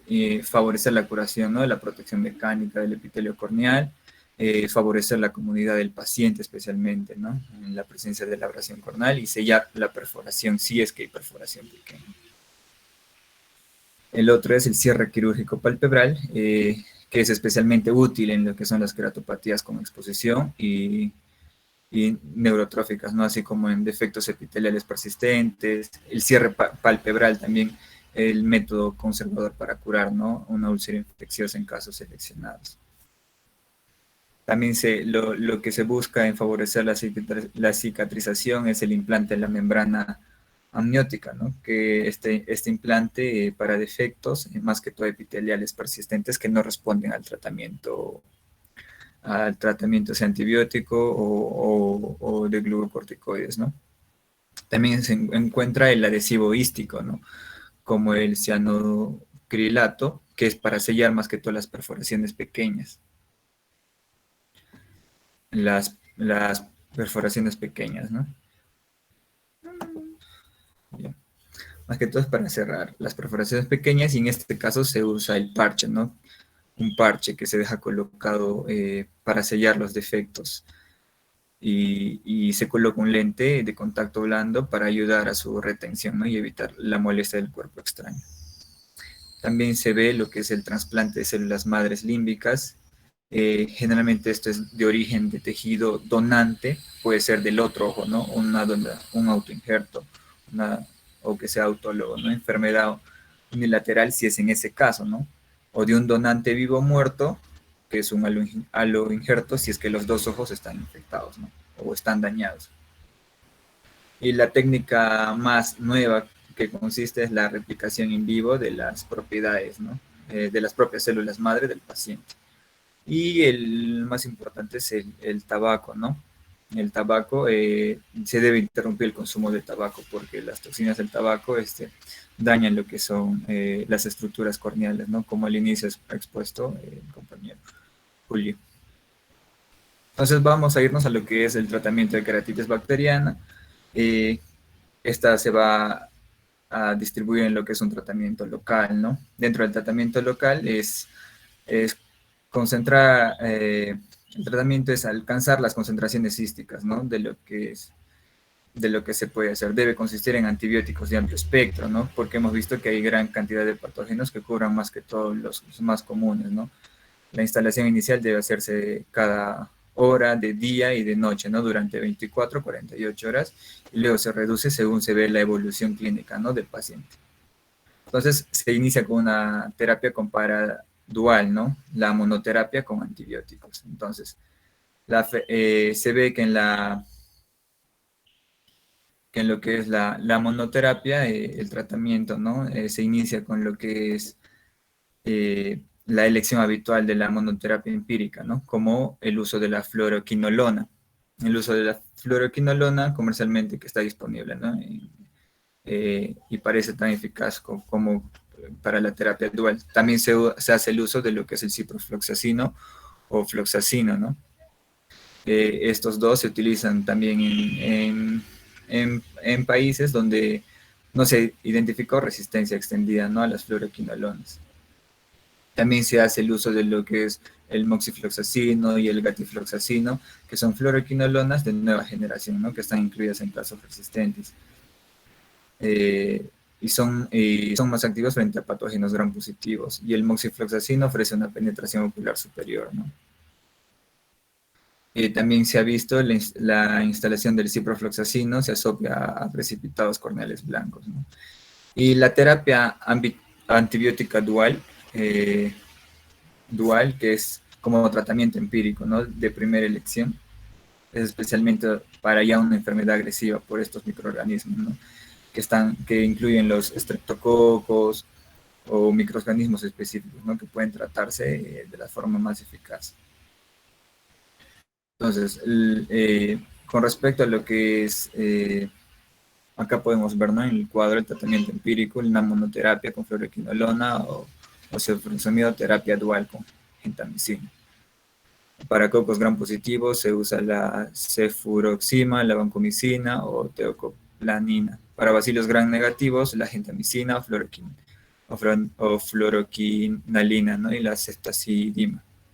Para cubos gram negativos, la fluoroquinolona, ceftriaxona, y para micobacterias, amicacina y claritromicina, y para nocardia, amicacina o trimetropina más sulfametoxazol, ¿no? Y la concentración que estos se ve. El uso de corticoides para infecciones bacterianas, aún no hay pruebas, ¿no?, de un régimen corticoide óptimo, y la práctica varía. Pero sí se ha visto que el uso de corticoides tópicos a nivel de infecciones víricas sí es útil, ¿no? Podemos ver los antibióticos sistémicos, ¿no?, que se pueden utilizar para las infecciones bacterianas. Acá no suelen, ¿no?, administrarse mucho lo que son los antibióticos sistémicos, pero pueden ser útiles en las siguientes circunstancias, ¿no?, como potencial afectación sistémica, si hay una infección por meningitis, el tratamiento se va a realizar con penicilina, ceftriaxona o cefotaxima, ¿no?, intramuscular, o ciprofloxacina oral. También está la infección por Haemophilus influenzae, que debe tratarse con amoxicilina oral o con ácido clavulánico, ¿no?, que son generalmente para infecciones por vías respiratorias. Y lo que es la gonorrea requiere una cefalosporina de tercera generación, ¿no?, como la ceftriaxona. También lo que se debe ver es el adelgazamiento corneal grave con perforación potencial, que esta requiere el ciprofloxacina, ¿no?, con su activación antibacteriana, la tetraciclina, por ejemplo, una tetraciclina, ¿no?, como la doxiciclina de 100 miligramos 2 veces al día. La afectación escleral, que esta responde al tratamiento oral o intravenoso, ¿no?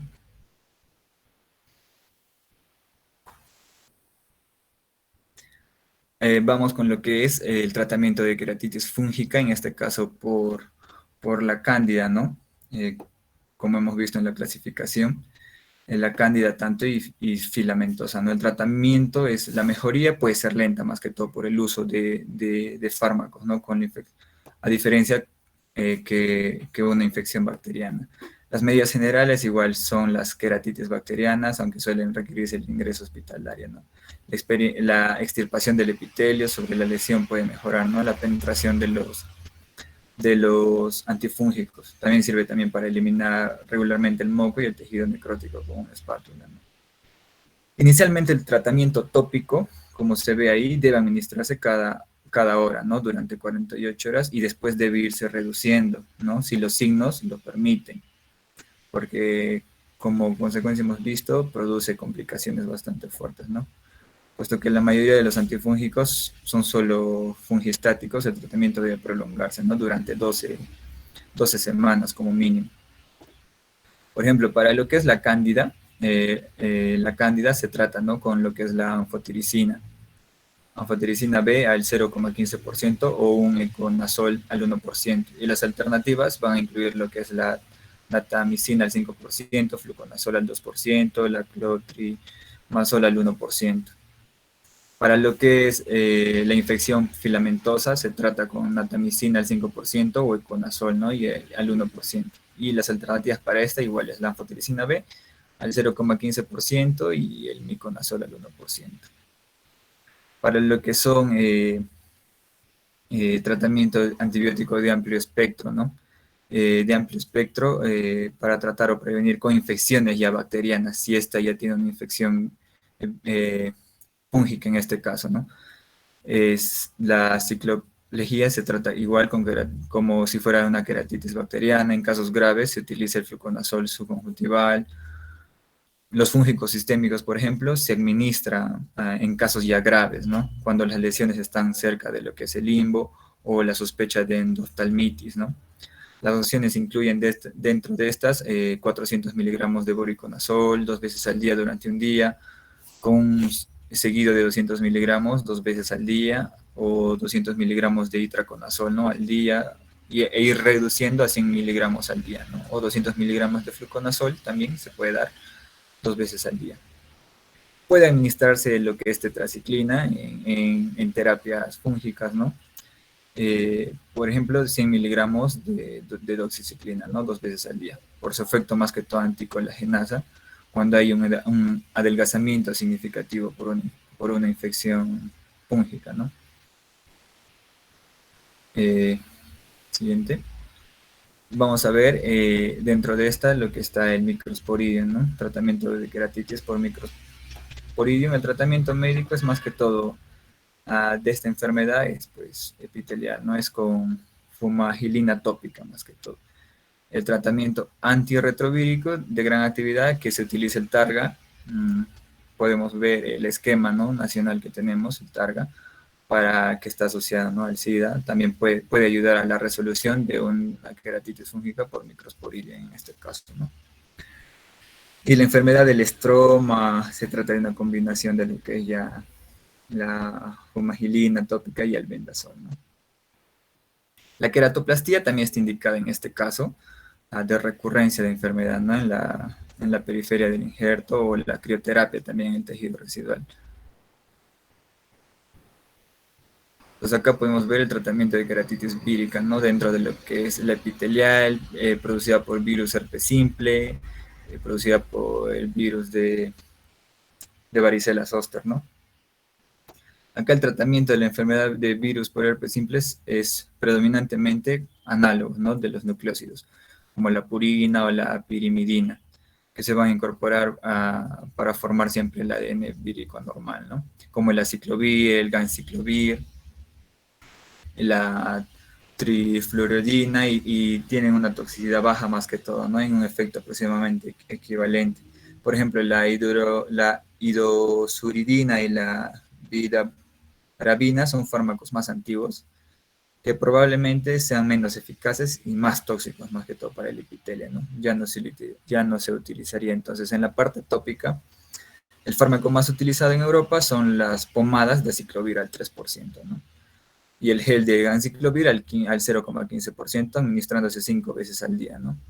Entonces, en Estados Unidos, ¿qué se prefiere? La trifluoridina, que se aplica hasta 9 veces al día. Y los fármacos son relativamente no tóxicos, ¿no?, incluso administrados durante 60 días. Y actúan más que todo con preferencia en células epiteliales cargadas por lo que va a ser el virus, ¿no?, y van a penetrar eficazmente en lo que es el estroma. Con este tratamiento que utilizan en Estados Unidos se resuelve más que todo el 99% de los casos, ¿no?, en 2 semanas. Ahora, el desbridamiento que consiste se utiliza para las úlceras dendríticas, ¿no?, producidas por lo que es el virus de herpes simple, pero no para las que son las geográficas, como hemos visto en la clasificación. Entonces, la superficie del conal se va a frotar con una esponja o una célula estéril, ¿no?, de 2 milímetros más allá de lo que va a ser el borde de la úlcera, ¿no? Se tiene que raspar hasta ahí, el desbridamiento, porque en esta patología se extiende, pues, no más allá de la dendrita visible. El otro es el tratamiento antivírico oral, ¿no?, que está indicado más que todo en la mayoría de pacientes inmunodeprimidos, y también es una alternativa eficaz al tratamiento tópico, ¿no?, cuando estos últimos son más tolerados o en casos resistentes. El control del apío, ¿no?, la presión intraocular, se requiere más que todo de un tratamiento para lo que es el glaucoma, y ver el control de corticoides tópicos, ¿no?, más que todo porque una de sus complicaciones es el glaucoma y la catarata también, ¿no? Entonces, los corticoides tópicos no se utilizan salvo que también exista una queratitis disiforme, ¿no? La curación lenta o recurrencia frecuente también puede haber. Con respecto a lo que es el tratamiento de la queratitis disiforme y estromal necrosante, perdón acá por la edición, tienen casi el mismo tratamiento, ¿no? El tratamiento inicial se realiza con corticoides tópicos, prednisolona al 1%, dexametasona al 0,1%, ¿no?, con una cobertura antivírica, y ambos 4 veces al día. Al mejorar se reduce lo que es la frecuencia, ¿no?, de la administración de ambos en paralelo, y no en menos de 4 semanas. Posteriormente de ese tratamiento inicial se usa, ¿no?, la prednisolona al 0,5%. La prednisolona una vez al día, que suele ser una dosis segura con lo que se debe tener la cobertura antivirítica tópica, ¿no? en algunos pacientes se requiere ya el uso de corticoides débiles, ¿no? Como la fluoromometolona al 0,1% o el lotopregnol, ¿no? Al 0,2% de 10. Y lo que he expuesto también, Waldir, ¿no? Como recordar es la profilaxis que se ve, que es el aciclovir oral a 400 miligramos 2 veces al día, ¿no? Para no repetir. Y con respecto, pues, ¿no? Al estromal, al estromal tiene el mismo tratamiento que el diciforme, solo que el suplemento antivírico oral inicialmente es el extremo superior, ¿no? Del intervalo de dosis. Puede ser beneficioso y generalmente con la fase inicial puede curarse el estromal, ¿no? Y es fundamentalmente restablecer la integridad epitelial. Con respecto a lo que es el tratamiento de queratitis por herpes zóster oftálmico, ¿no? Acá se va a ver el uso de lo que son igual el aciclovir oral, pero en este caso 72 horas posterior al inicio, ¿no? Con una dosis de 800 miligramos 5 veces al día durante 7 a 10 días. También las complicaciones, ¿no? Oftálmicas tardías pueden suceder en un 50% por el uso de aciclovir oral. El aciclovir intravenoso de 5 a 10 miligramos por kilogramo 3 veces al día, en este caso encefalitis. Otros antivíricos orales tenemos 1 gramo de valaciclovir 3 veces al día y 500 miligramos de famiciclovir 3 veces al día, ¿no? Y 125 miligramos de día de bribudina. El otro también es lo que es corticoides sistémicos, ¿no? Que se puede utilizar para lo que es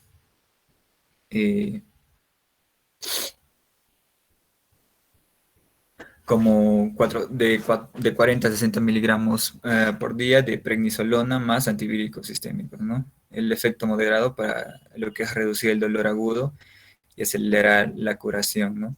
Cutánea. También se ha visto que en lo que es el tratamiento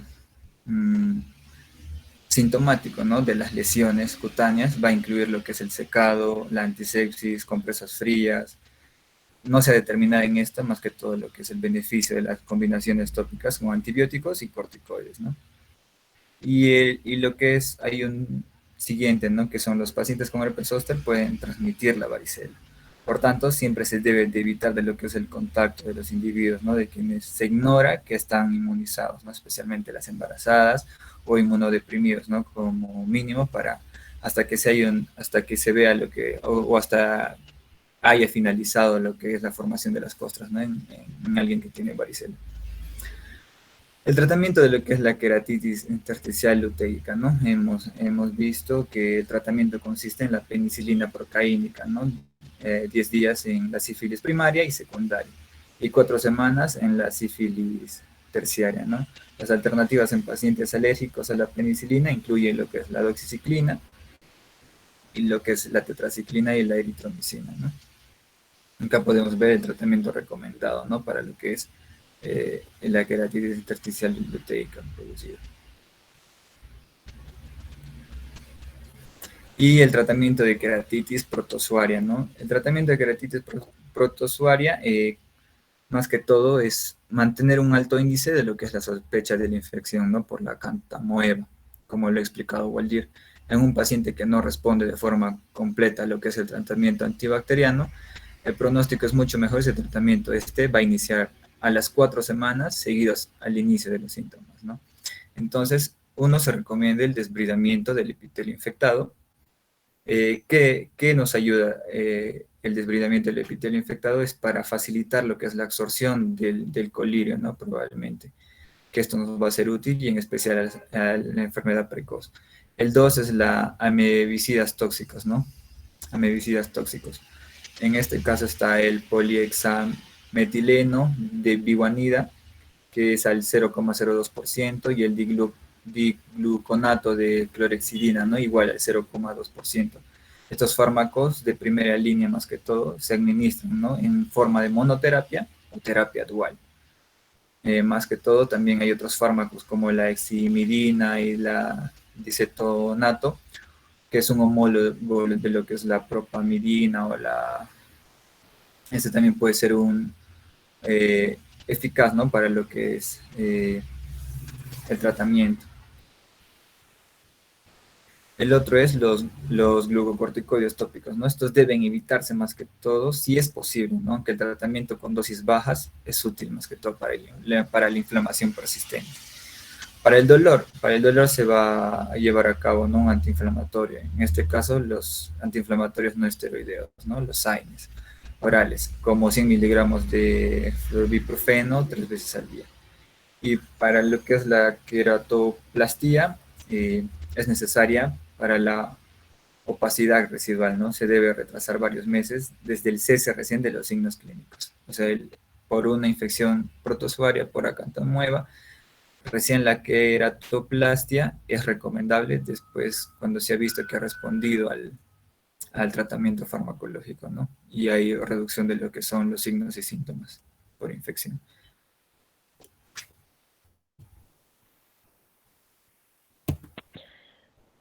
Bueno, continuando con las exposiciones, vamos a hablar acerca del siguiente tema que es conjuntivitis. Siguiente, por favor. Primero hablaremos acerca de un poco de la anatomía. Debemos de recordar que la conjuntiva es una membrana mucosa transparente. Esta va a recubrir en sí toda la superficie interna de los párpados, también recubre a la parte anterior del globo ocular y puede, bueno, en este caso termina en el limbo esclerocorneal. La conjuntiva va a tener una vascularización que procede de las arterias ciliares anteriores y también de las arterias palpebrales. Además que tiene una red linfática que drena los ganglios periauriculares y también los ganglios submandibulares, al igual que los párpados.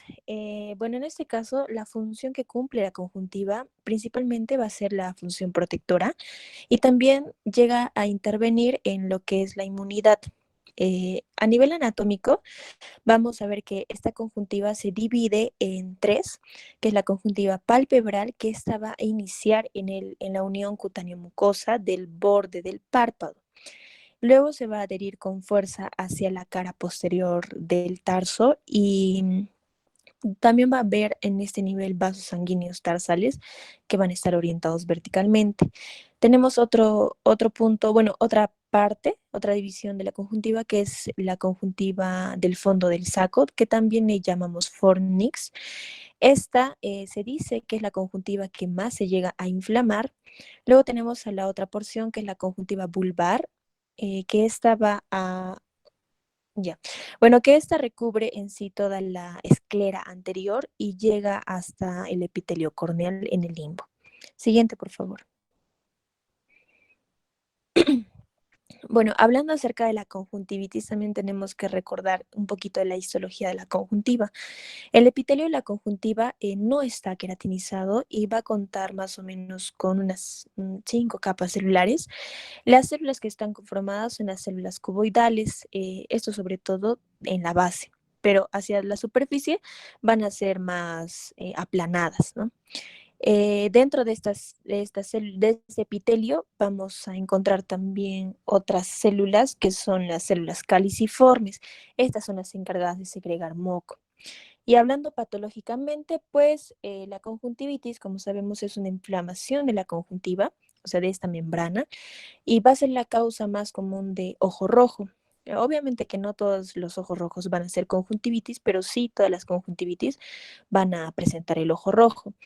En general, la conjuntivitis puede presentar molestias como escozor, puede presentar lagrimeo, quizá el paciente puede describir que presenta, bueno, que tiene la sensación de algún cuerpo extraño o algo que se le metió al ojo, ¿no?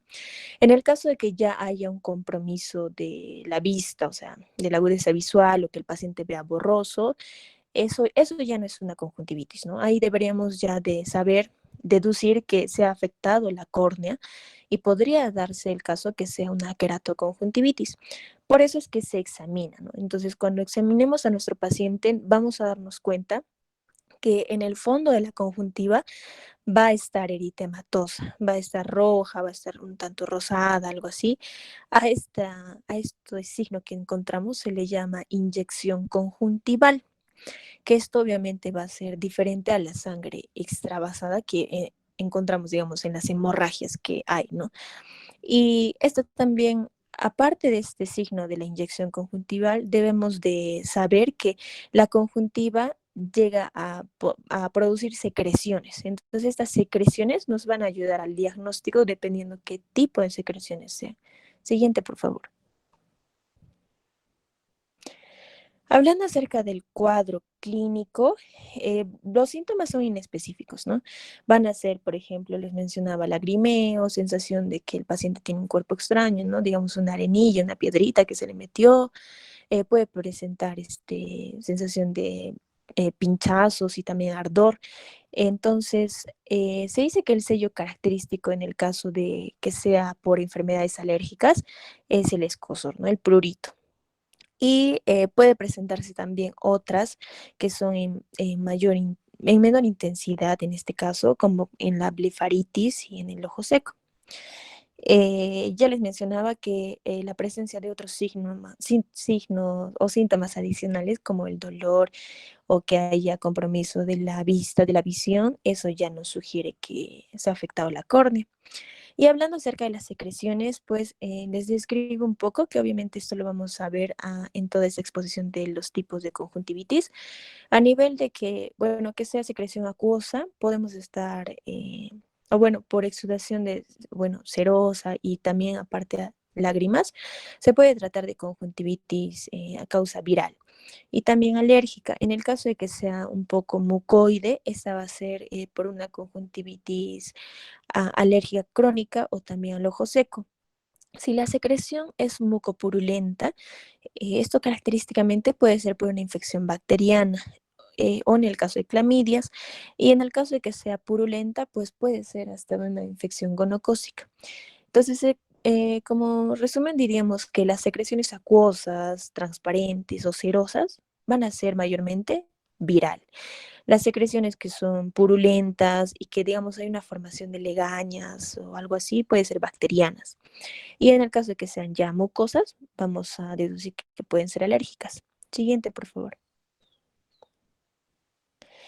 Bueno, aquí vamos a observar imágenes, sobre todo de la reacción conjuntival. En la imagen A vemos que nos hace referencia a la hiperemia difusa. O sea, va a haber un color rojo más oscuro, está más intenso, sobre todo en la zona del limbo. Esto puede ser referencia de infecciones bacterianas. En la imagen B se observa en sí las hemorragias que suelen aparecer sobre todo en las infecciones víricas. Al inicio pueden ser pequeñas, hasta pueden ser bien delimitadas y parecer como petequias, ¿no?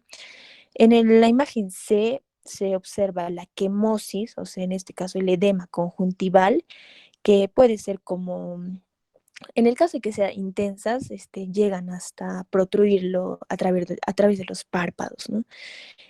Puede ser también en el caso de que sea una quimosis aguda por una reacción alérgica, ¿no? De hipersensibilidad también se puede presentar.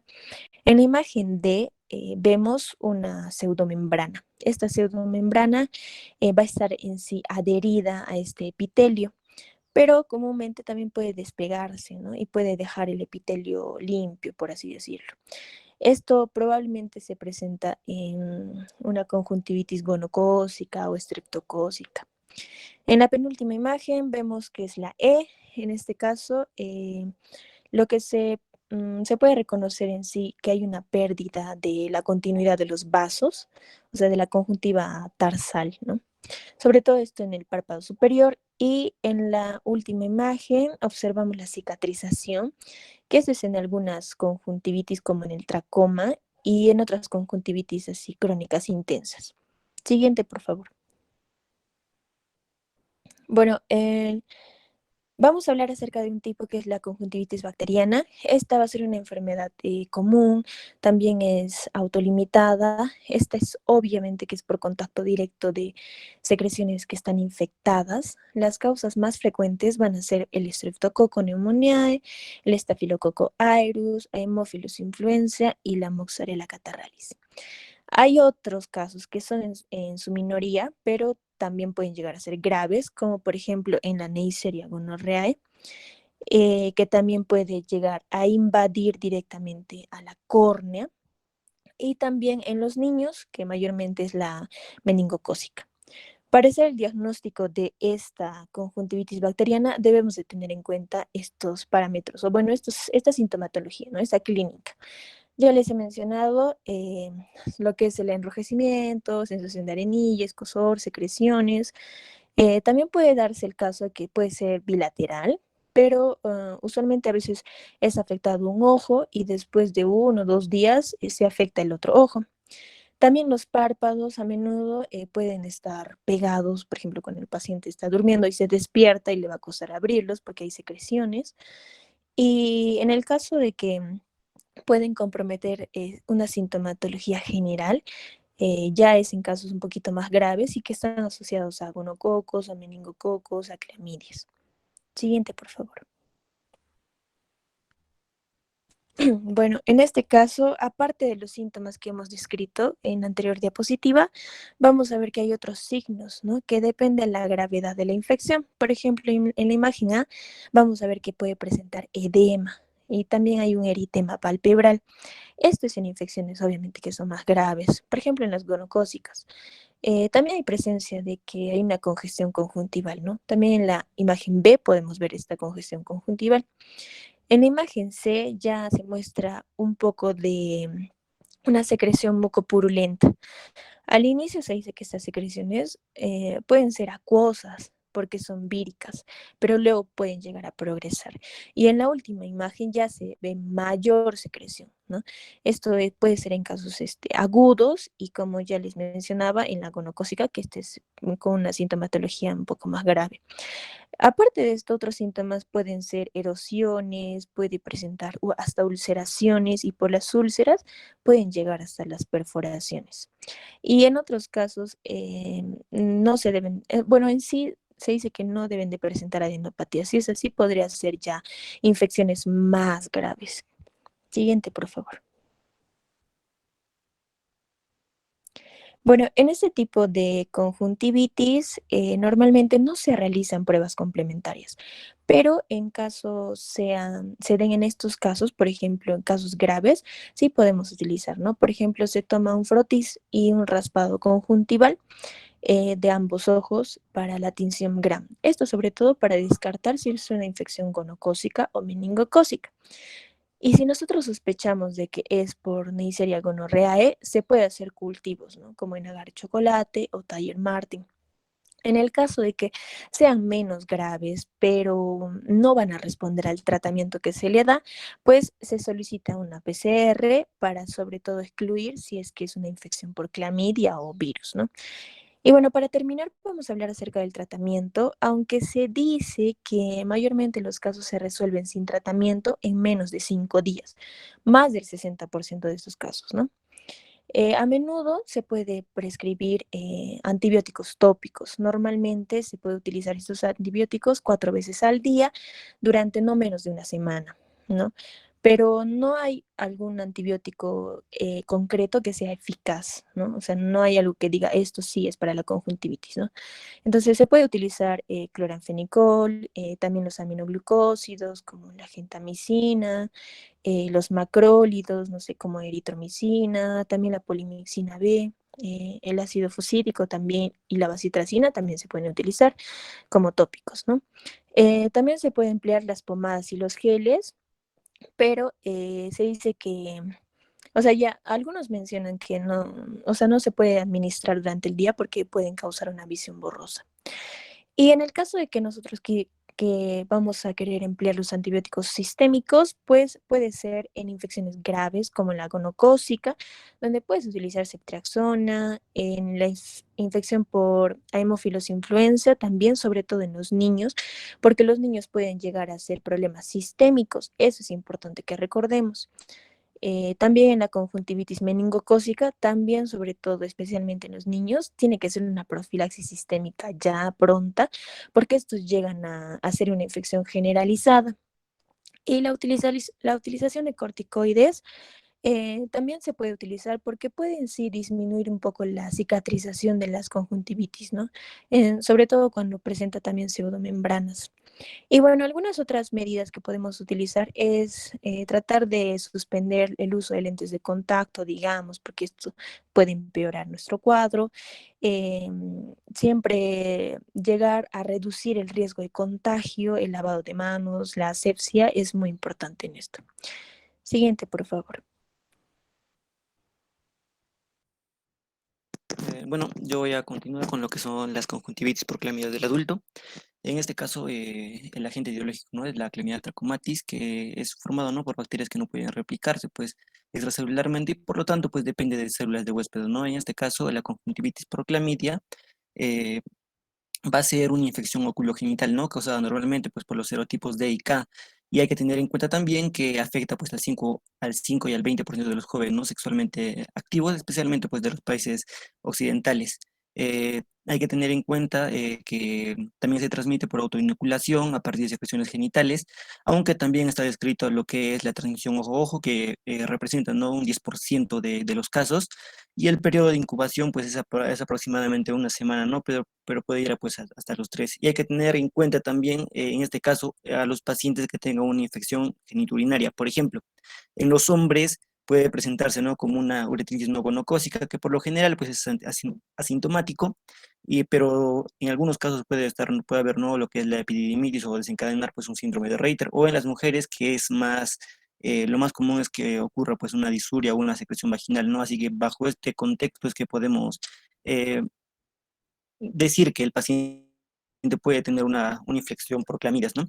Con respecto a los síntomas, por lo general, lo más común es el enrojecimiento unilateral o bilateral con lagrimeo y secreción, ¿no?, de comienzo subagudo, y es importante, ¿no?, preguntar sobre la exposición sexual si se sospecha de conjuntivitis por clamidias. Y con respecto a los signos, vamos a ver que primero, pues, se va a tener, ¿no?, lo que es la secreción acuosa o mucopurulenta, que en este caso más común es la mucopurulenta, la adenopatía preauricular dolorosa, folículos grandes, a menudo más ostensibles, ¿no?, en el fondo del saco inferior. En este caso podemos ver, ¿no?, en la imagen A, esos folículos grandes. Y también pueden afectar, ¿no?, lo que es la conjuntiva tarsal superior, y es lo que vemos, pues, en la imagen B, ¿no?, como esos folículos grandes en la imagen B. También puede haber lo que es una queratitis punteada superficial, unos infiltrados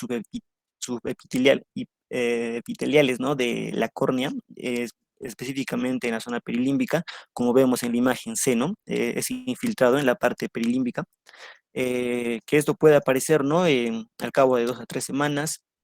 Y también otras cosas que pueden aparecer es cicatrización conjuntival leve y el panus corneal superior, ¿no?, como vemos en la imagen D, que es ese tipo de neovascularización, ¿no? Siguiente, por favor. Bueno, en las pruebas complementarias, por lo general se toman raspados, ¿no?, de la conjuntiva tarsal con una espátula o el lado rombo de un ojo del bisturí, ¿no? Y lo que se hace son técnicas del PCR que probablemente se puede hacer, ¿no?, la prueba de elección ahora. Se puede usar la tinción GEMSA para ver, pues, o detectar los cuerpos intracitoplasmáticos basófilos.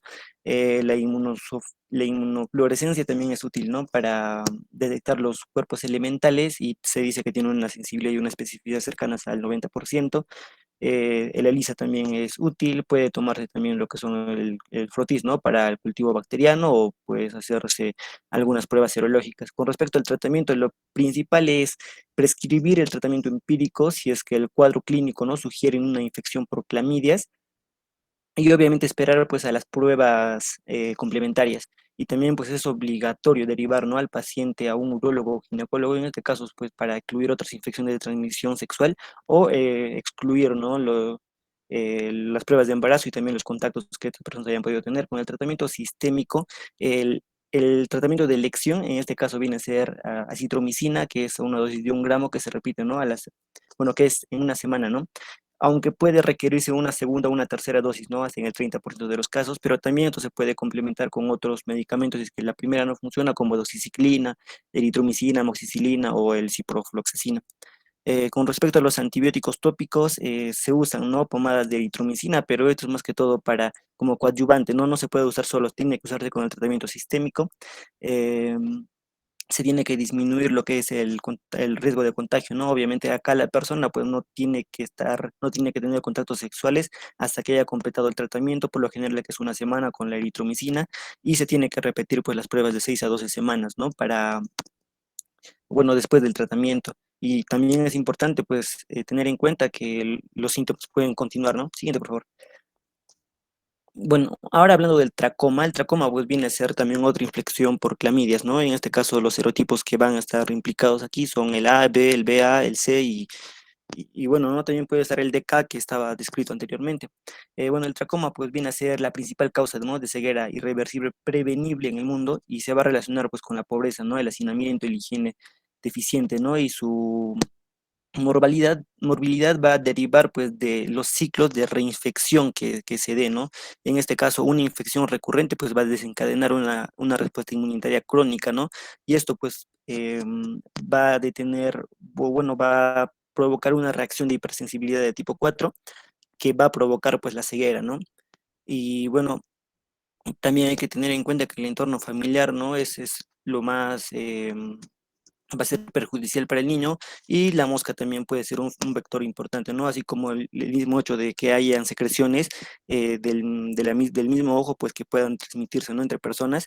Ahora, también hay una clasificación de la OMS, ¿no? Que habla sobre la inflamación tracomatosa folicular, sobre la inflamación tracomatosa intensa, obviamente esto, ¿no? Por el porcentaje de afectación. La cicatrización conjuntival tracomatosa, que vamos a ver más adelante, ¿no? En este caso puede ser estrellada o en forma lineal, la triquiasis tracomatosa, que en este caso, ¿no? Cuando las pestañas contactan con el globo ocular y la opacidad corneal, ¿no? Como vemos, vamos a ver más adelante, y como el panus, ¿no? Bueno, acá se van a dividir, ¿no? En lo que es el tracoma activo, que va a ser sobre todo en los niños de edad preescolar y se va a caracterizar pues por una conjuntivitis mixta folicular o papilar. En este caso vemos, ¿no? En la imagen a esa conjuntivitis y va a estar pues asociado, ¿no? A secreción purulenta. En niños menores pues de 2 años, ¿no? Puede predominar el componente papilar.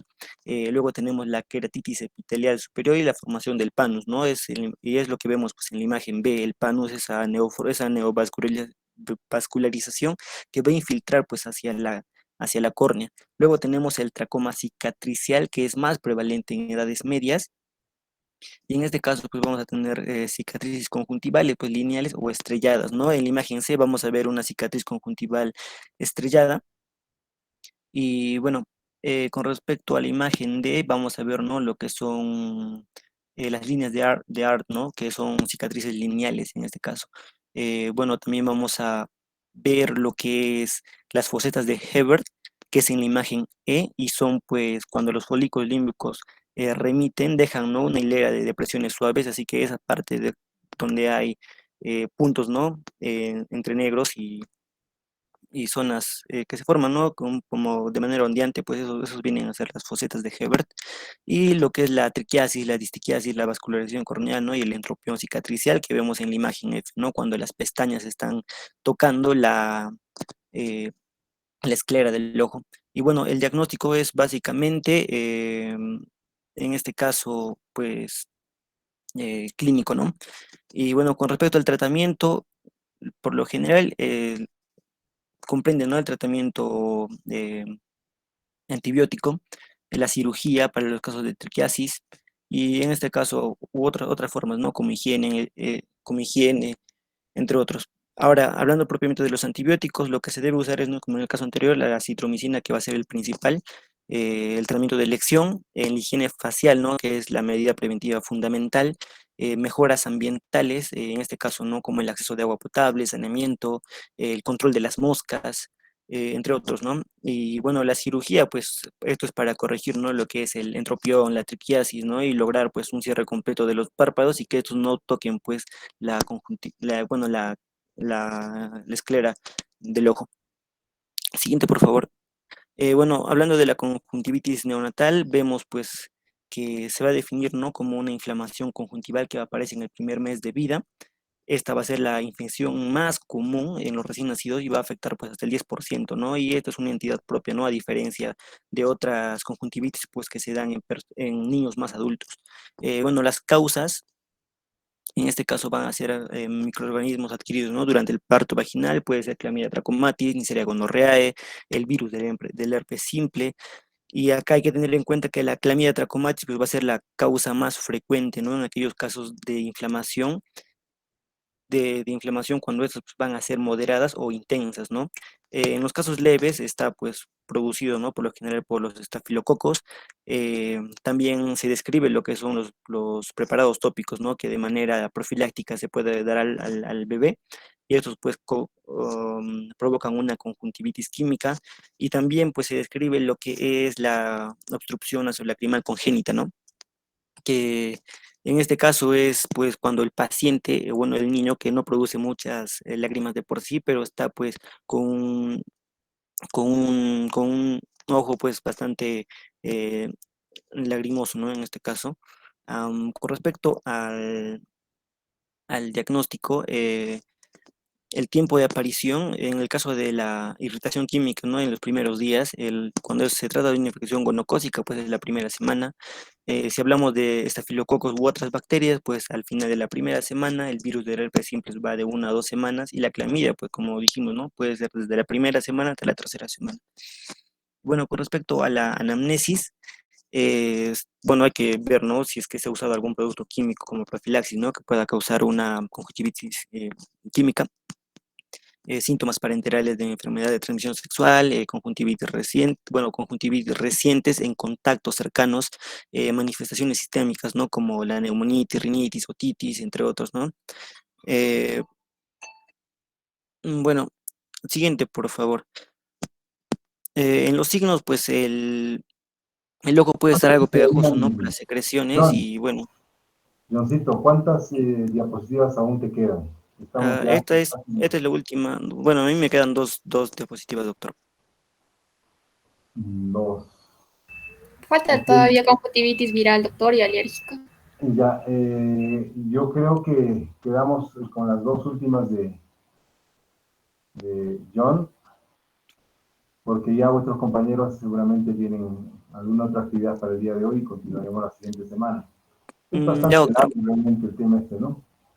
Sí, doctor, es bastante largo. Es amplio, pero lo están desarrollando bien, jóvenes, así que no hay problema. Más bien les quiero pedir disculpas por el día de hoy, no tuve un inconveniente imponderable, ¿no? Entonces,